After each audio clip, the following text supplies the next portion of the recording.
ধর্ষক যখন প্ল্যান করে যে কাউকে টার্গেট করে, তখন কিন্তু তার ভিতরে একটা ওই পুরা সিনটা তার ভিতরে একবার এক্সিকিউশন হয়ে যায়, প্লে হয়ে যায়। ওই মুভিটা, মাইন্ড মুভিটা তার ভিতরে একবার প্লে হয়ে যায়। সে কিভাবে করবে, কেমনে করবে, কি প্ল্যান করবে, তারপরে কি করবে।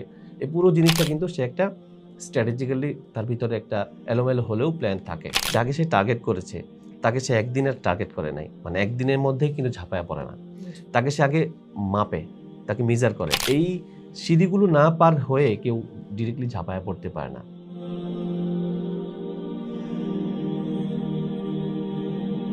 একজন ধর্ষকের মানসিক গঠনটা কেমন হয়?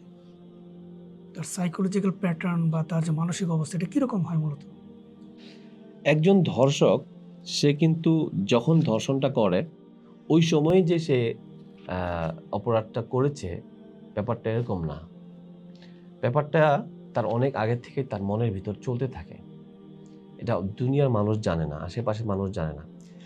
দেখেন, পৃথিবীতে প্রত্যেকটা জিনিস দুইবার ঘটে। একবার ঘটে ব্রেনে, বাস্তবায়ন হয়ে যায় ব্রেনে, তারপর এটা রিয়েলিটিতে বাস্তবায়ন হয়। বাহ্যিকভাবে প্রকাশ পায় আর কি। হ্যাঁ, বাহ্যিকভাবে যেটা প্রকাশ আমরা পায়। দেখতে পাই।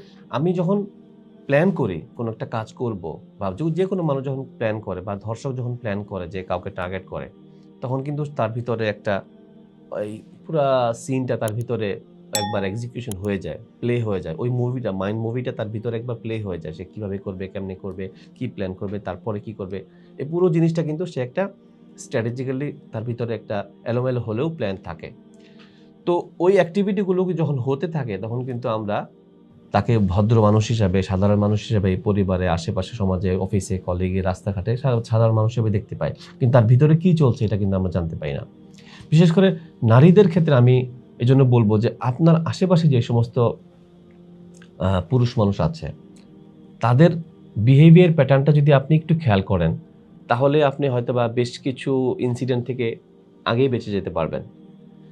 ফর এক্সাম্পল, যদি কোনো মানুষ একটু এলোমেলো কথা বলে, এলোমেলো কথা মানে যেখানে যেটা বলার কথা না সেখানে সেটা বলছে, এবং ফান বা হাসি তামাশার ছলে কি করে নানান রকমের মানে যৌন উত্তেজক কথাবার্তা বা ইভেন এরোটিক জোকস এগুলো বলে আশেপাশের মানুষকে টেস্ট করে। এটাকে বলা হয় বাউন্ডারি টেস্টিং। ফর এক্সাম্পল, যাকে সে টার্গেট করেছে তাকে সে একদিনের টার্গেট করে নাই। মানে একদিনের মধ্যেই কিন্তু ঝাঁপায়া পড়ে না।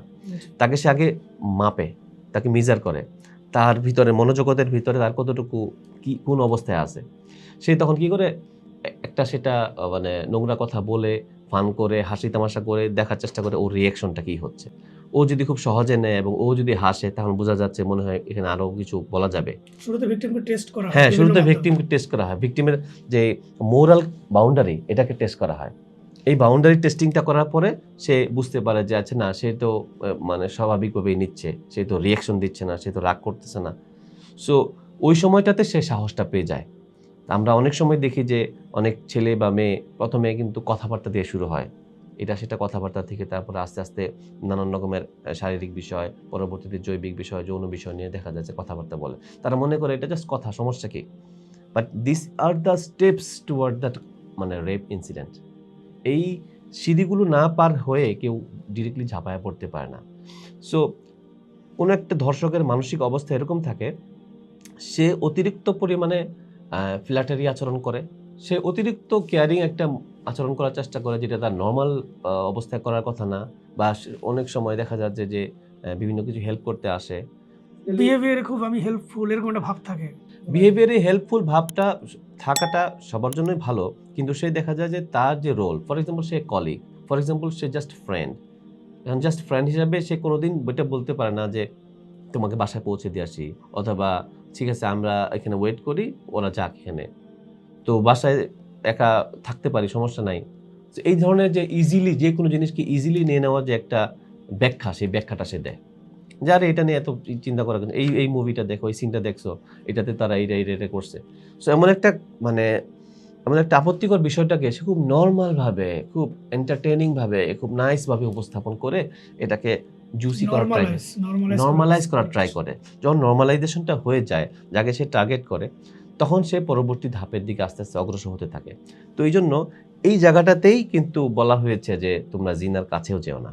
সো ওই জিনার কাছে যাওয়ার, মানে এটাকে আমরা জেনার কাছেও যাই না, কোরআনে হ্যাঁ, যে কথাটা, হ্যাঁ। এটাকে আমরা ধরতে দিস পারি। Are the starting points of জিনা জি, জি, বা ধর্ষণের যে কোনো এটা হলো স্টার্টিং পয়েন্ট। জি, এই স্টার্টিং পয়েন্টটা যদি আমরা ধরতে পারি তাহলে যে কোনো একটা মানুষ বুঝতে পারবে যে তার ইন্টেনশনটা কোন দিকে যাচ্ছে, তার সাইকোলজিক্যাল স্ট্রাকচারটা কিন্তু বাজে দিকে। মানে এখান থেকে কিন্তু আমরা খুব সুন্দর একটা জিনিস পাই, সেটা হচ্ছে কোরআনে যে বলা হচ্ছে আল্লাহ তাআলা যে আমাদেরকে হুকুম করেছে যে তোমরা জিনার কাছেও যেও না। হুম, মানে জিনার কাছেও যেও না মানে হচ্ছে জিনার কাছে যাওয়ার পর পরে কিন্তু জিনার স্টেপগুলো শুরু হয়। ডেফিনেটলি। তার মানে আমি জিনার যদি কাছেও না যাই, মানে স্টেপগুলো থেকে আমি যদি অ্যাভয়েড করি বা দূরে থাকি, তাহলে অটোমেটিকলি আমি এই বিষয়গুলো থেকে বেঁচে থাকবো বা বেঁচে যাবো, সহজ হিসাব হচ্ছে এটাই। অবশ্যই আপনি যে কোনো একটা জমিদার বাড়ির কথা চিন্তা করেন, সেই বাড়ির অন্দরমহলে কি আপনি প্রথমে যেতে পারবেন? ওর তো আশেপাশে চৌহদ্দিতে পাহারাদার থাকে। জি, সো ওর অন্দরমহলে যাওয়ার জন্য যেই পরিমাণে বাধা অতিক্রম করতে হয়, প্রথমে বাইরের এরিয়া কভার করতে হবে, তারপরে ভিতরে, তারপরে পারমিশন, অনেক কিছু। সো এই যে সিকিউরিটি সিস্টেম, এটা কিন্তু তার অন্দরমহলকে নিরাপত্তা দেওয়ার জন্য করা হয়েছে। একইভাবে একটা মানুষ, একটা নারী, তার যে একটা মনোজগৎ এবং তার যে একটা অন্দরমহল আছে, পার্সোনালিটির অন্দরমহল, সেখানে ঢোকার জন্য অনেকগুলো ব্যারিয়ার যদি না থাকে, তাহলে একটা মানুষ সেই করে ওই জায়গাটাতে প্রবেশ করে তাকে অ্যাটাক করে ফেলতে পারে। এজন্য সবসময় কথোপকথন থেকেই সবকিছু স্টার্ট হয়। জি। কথোপকথনের মধ্যেই স্টপ করতে হবে। কথোপকথনের মধ্যেই বুঝতে হবে যে এটা কোন দিকে ইঙ্গিত করছে। আপনার এই কথা আমার আরেকটা জিনিস মাথায় আসলো যে ইসলামের যে হুকুম মহিলাদের ক্ষেত্রে বলা হয়েছে অপরিচিত পুরুষের সাথে কর্কশ ভাষায় কথা বলা, মানে মেয়েলি সুন্দর টোনে কথা না বলা, যাতে সে আকৃষ্ট না হয়। কারণ আকৃষ্ট হলে না আস্তে আস্তে তার সাথে সম্পর্ক করা, কথা বলার চেষ্টা করা, তার কি অবস্থা, তার খোঁজখবর না, এটার স্টার্টিং তো তার কথা থেকেই।